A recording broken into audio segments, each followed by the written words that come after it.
Rav David Mamou, bonjour, Boker Tov. Boker Tov. Alors je disais tout à l'heure qu'il y a quelques instants que vous étiez l'ancien directeur des tribunaux rabbiniques. Alors je précise, c'est plutôt les tribunaux rabbiniques de conversion dont vous êtes un expert et vous êtes effectivement au cours depuis des 15 dernières années plus spécialisé. Vous êtes spécialisé également dans les problèmes justement des agounot, des femmes qui ne parviennent pas à obtenir le divorce ou qui n'ont pas, dont on ne sait pas ce qu'il est advenu de leur mari.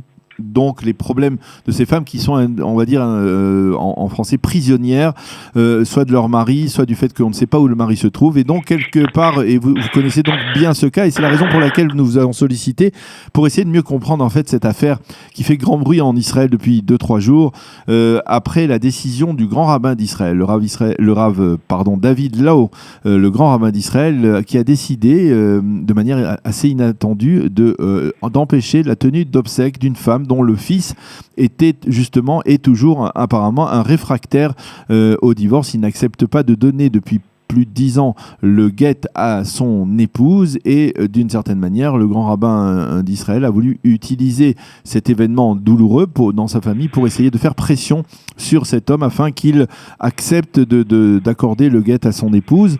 On a pensé dans un premier temps que la stratégie du Rav Lau avait porté ses fruits et que l'homme avait cédé. Et hier soir, il affirme finalement, dans je ne sais pas exactement dans quel cas, qu'il s'est rétracté et il dit même, et alors là aussi je voudrais avoir un peu votre explication, il dit même que le guet, il l'a déjà donné, il est déposé devant les tribunaux rabbiniques, ouais, devant un bed-din, je ne sais pas où aux États-Unis ou en France ou en Israël. Expliquez-nous un peu, premièrement, expliquez-nous cette décision du grand rabbin David Lau, elle est tout de même assez étonnante, elle a choqué certaines personnes, y compris d'ailleurs dans les milieux qui visent à justement défendre les agounot. Expliquez-nous comment le Rav Lau est arrivé à cette conclusion. Non, d'abord il faut comprendre le problème. Dans la Torah, d'abord on parle, avant de parler du mariage, on parle de divorce. La Torah nous donne des psukim et nous demande lorsqu'un homme divorce, et une fois qu'il est divorcé, il va se marier avec une de sa deuxième femme. Oui, la Gemara de Gittin précède celle de Ktuvot. Tout à fait. Donc d'abord on s'occupe, le mariage c'est pas quelque chose, comme on dit en français, c'est pas un mariage catholique. Ouais. Si effectivement il y a un problème dans cette union, la Torah nous donne la possibilité de savoir comment pouvoir de couper cette union. Ouais. Maintenant, à l'époque du roi David par exemple, lorsque les militaires du roi David sortaient en guerre, et à l'époque il n'y avait pas de téléphone, il n'y avait pas de possibilités comme aujourd'hui, et bien qu'aujourd'hui aussi nous avons des militaires qu'on n'a pas retrouvés depuis les guerres d'Israël. Donc les militaires laissaient devant un bed-din un guet à leur femme que s'ils revenaient pas après tant d'années, ils étaient déjà directement divorcés pour empêcher cette situation, comme on a avec le cas du pilote israélien qui a été en 83, je crois, Ron Arad, 84, 86, c'était bon, d'accord, c'était pendant la guerre du Liban, et qui n'a jamais retrouvé son corps. Donc, tous ces problèmes ilchatiques, il y a des solutions.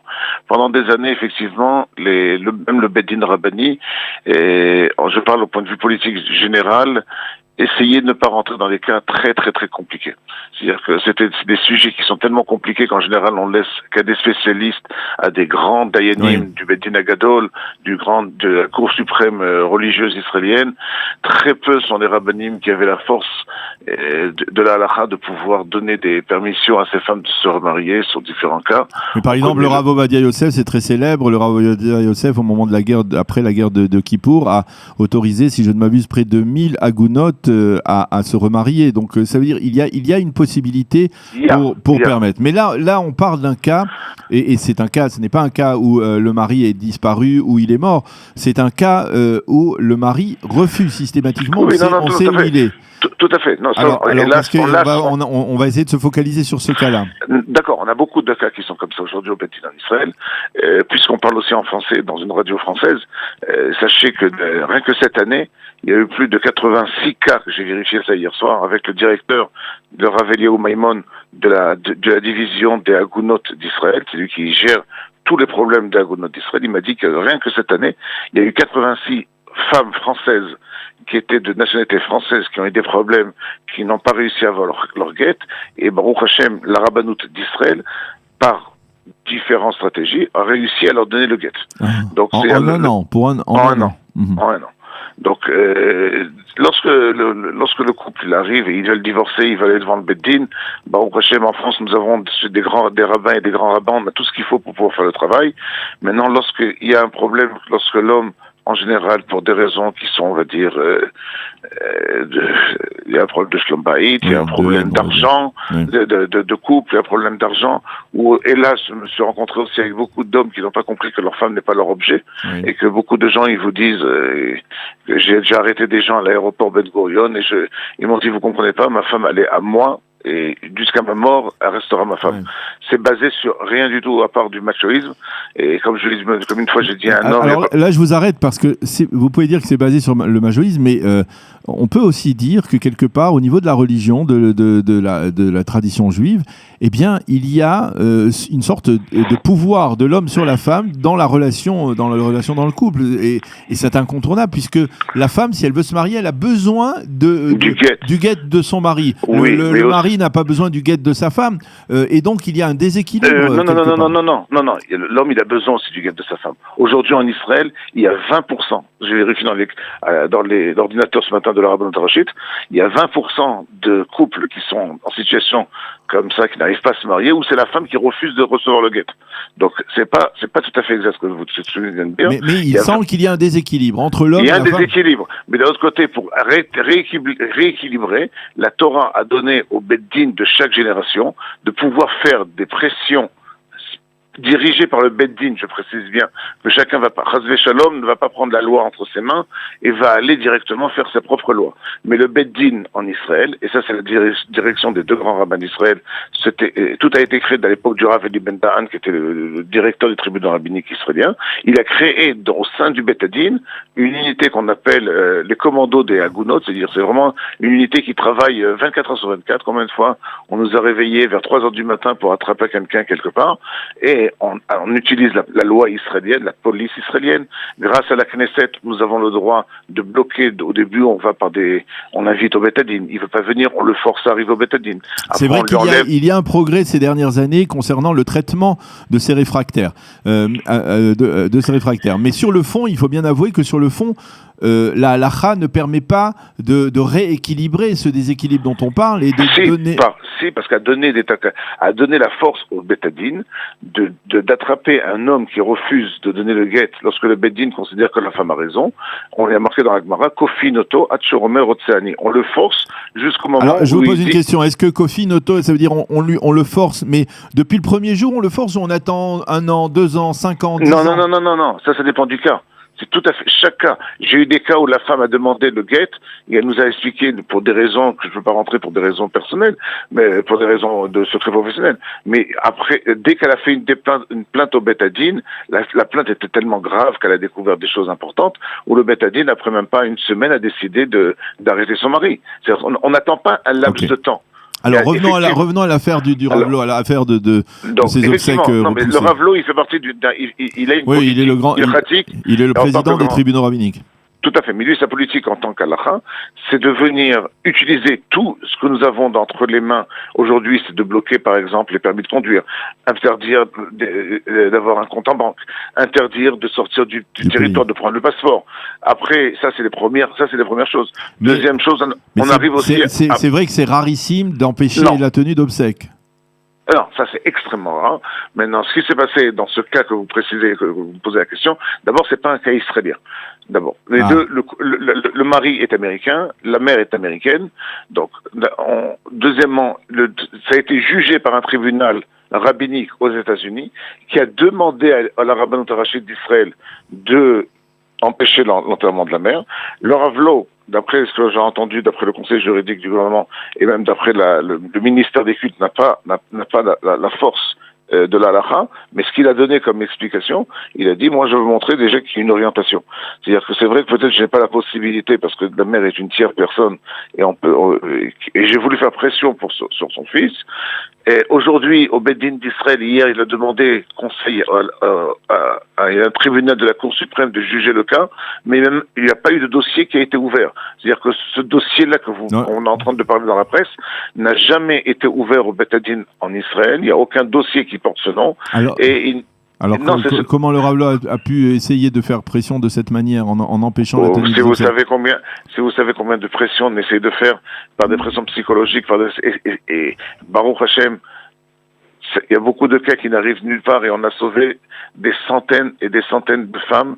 Je parle personnellement des choses que nous avons fait et bien sûr sous la direction des tribunaux rabbiniques. Aucun rave n'agit tout seul. On a toujours un bédine qui nous donne des ordres au-dessus de notre tête et très souvent par des pressions psychologiques, par des pressions d'arrêter un avion, de mettre les menottes, de faire venir la police.